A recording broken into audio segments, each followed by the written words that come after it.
Read the number. A8111. And you said the Red Cross had given the English prisoners something. Did you ever see? English prisoners were getting Red Cross parcels, all prisoners, but you see, the concentration camp prisoners were never getting anything from the Red Cross. I don't think the Germans would have allowed it. Did you see the Red Cross parcels coming in at all?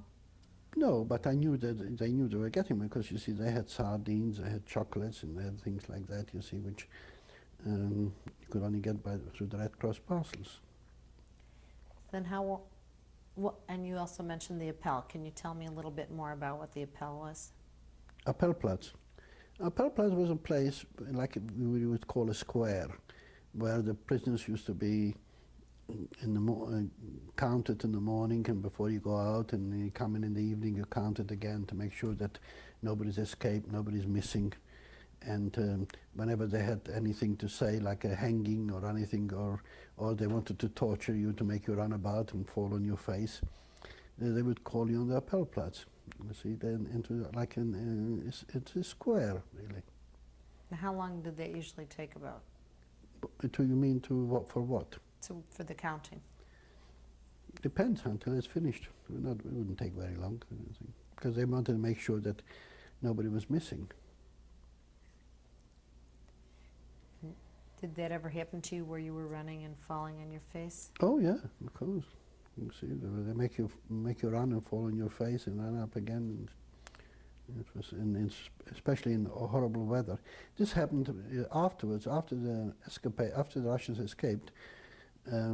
We got a new SS commander, and he was short, fat, and blonde, and he was horrible. And immediately I lost my position as Bimbo, and I was back on war command. And we used to come back from after a day's work. He used to make us run about and fall on our faces. Then he used to take pot shots at people, make them run to the electrified gate. He was terrible. He was disgusting. But you know, he had a terrible reputation. I don't know his name. His name was Otto Moll, and he became very notorious. He was fat, disgusting, and he had his young man. He had a young man with him, a very handsome young Jewish boy of about 16, and he was his boyfriend. And people said that he was in charge of the gassing at Auschwitz, and he pulled this boy out as he was going into the gas chamber, as to be his boyfriend. So he saved him.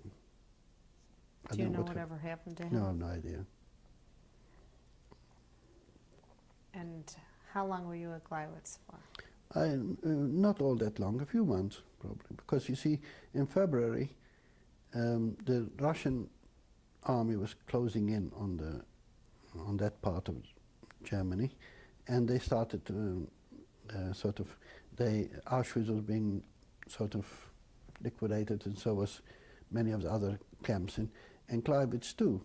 And and there was other experiences I had in Gleiwitz when I was there one day, when I was, after this new commander came in, I was in the workplace, and the German commander, army commander, chief from the area, came in, and he got permission from the SS to take me with him. So he took me back to his home, and he had his wife and 2 young children, and they made me a nice meal, and I got a whole loaf of bread, and they brought me back to the camp. So sometimes you could get some kind, other times you get a bit of kindness here and there. Why did he do that, do you know? Well, because I suppose I was one of the youngest, and whatever, who knows why people do things like that, you can't tell.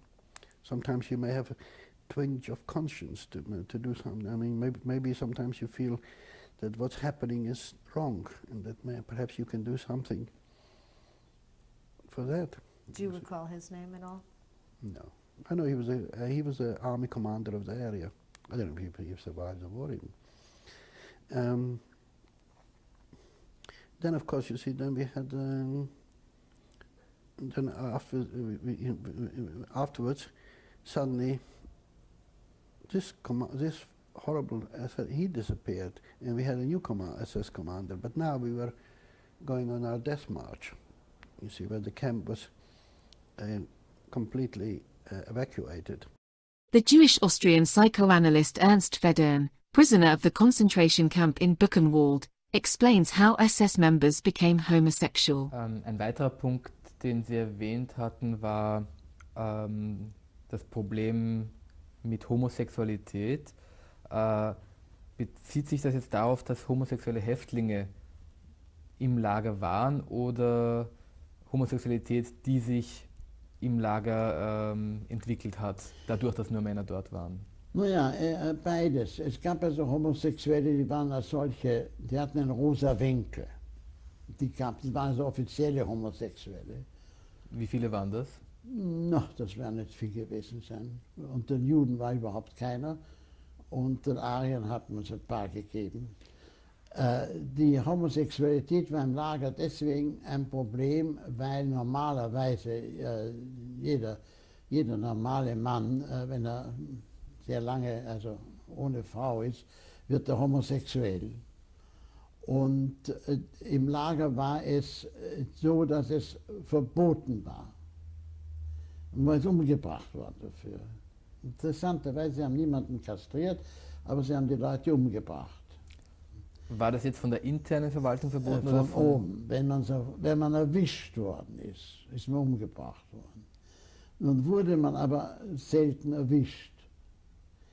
Und die SS hat das irgendwo toleriert und war selber wahrscheinlich auch sehr weitestgehend homosexuell interessiert von der SS. Die SS-Leute selber haben sich beklagt, dass die Mädel in Weimar mit ihnen nicht ausgehen.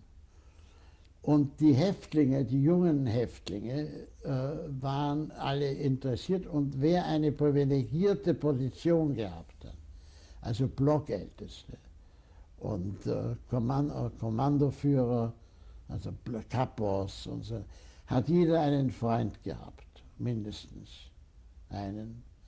Und es waren ja sehr viele 16-Jährige da. Und die hatten diese 16-jährigen Buben, die sind mit einem gelaufen. Da hat man gewusst, das ist der Freund von ihm. Das war auch ziemlich offiziell. Und dann als es zum Bordell kam, haben manche von den Häftlingen gesagt, ich behalte mir meinen Buben, mich interessiert die Prostituierten nicht. Und da gab es dann große Reibereien, weil die SS hat sich die Prostituierten ausgeborgt aus dem Lager, und da hat man Angst gehabt, dass die SS was erzählen. Da gab es ziemliche Komplikationen, die man dann ein oder andere Mal hat das auch einem das Leben gekostet. Es hat sogar Häftlinge gegeben, die haben im Außenkommando gewesen und haben da Verhältnisse mit Frauen außerhalb gehabt.